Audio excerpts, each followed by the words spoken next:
Washington. This is the Donald Trump many Republicans feared. The president delivered a resounding victory to congressional Democrats Wednesday, and embarrassed stunned Republican leaders, when he agreed on a plan to raise the debt ceiling, provide aid to storm-ravaged Texas and keep the federal government running through December 15.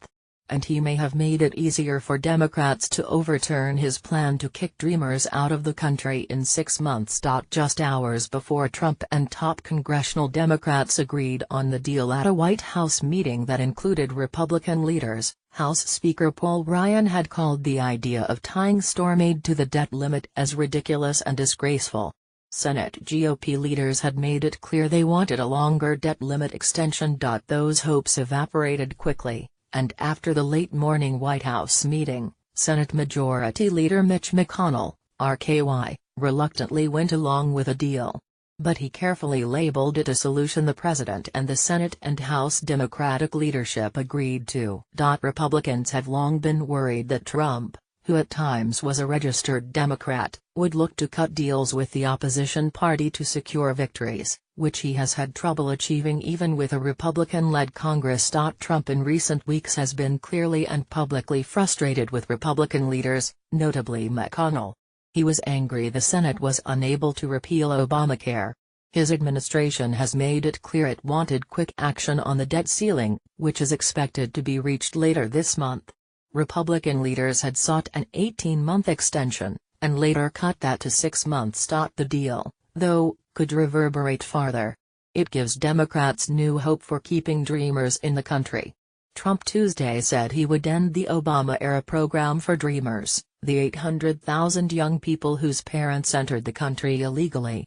He gave Congress 6 months to act. Democrats are solidly behind the Dreamers, but need Republican votes to keep the program alive.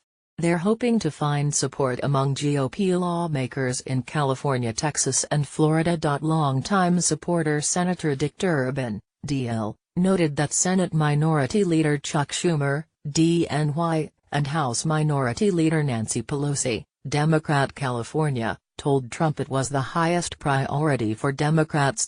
Trump seemingly agreed, telling reporters aboard Air Force One that he would be open to signing such legislation.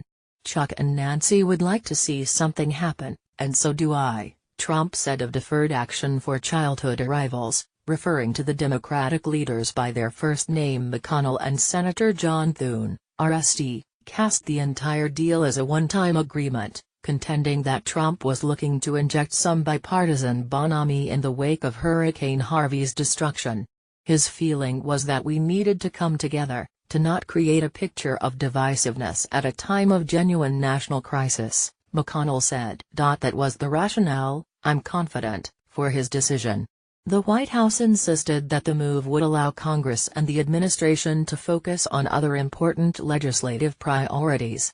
Helping to clear the decks in September enables us to focus on tax reform for the American people, Mark Short, Trump's Director of Legislative Affairs, told reporters.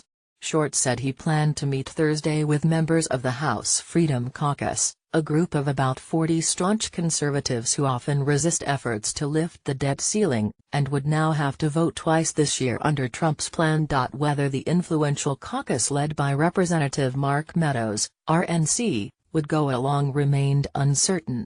The House passed aid for Harvey, 419-3, Wednesday. The measure was not tied to the debt ceiling, and conservatives said they were reluctant to accept any link. Representative Walter Jones, RNC, accused Trump of abandoning Republican leaders. That is another slap in the face of the House leadership and the Senate leadership, Jones said. He said he feared that Trump would absolutely readily make deals with the opposition party. He can't keep his story straight, it's this on Wednesday and that on Thursday, Jones said. Representative Pete Sessions, Republican Texas, told reporters who surrounded him at the House that he personally wouldn't have done the deal. I think it was a magnanimous act by the president. I think it was an overly generous answer that he gave our friends, the Democrats, Sessions said. But I'm not going to be critical of my president. I support my president.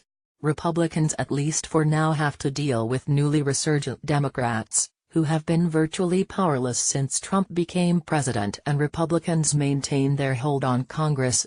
Democrats were nearly giddy after finding a surprising new ally during the White House meeting with leaders of both parties.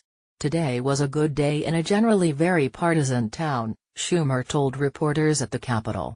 "We came to a happy ending. That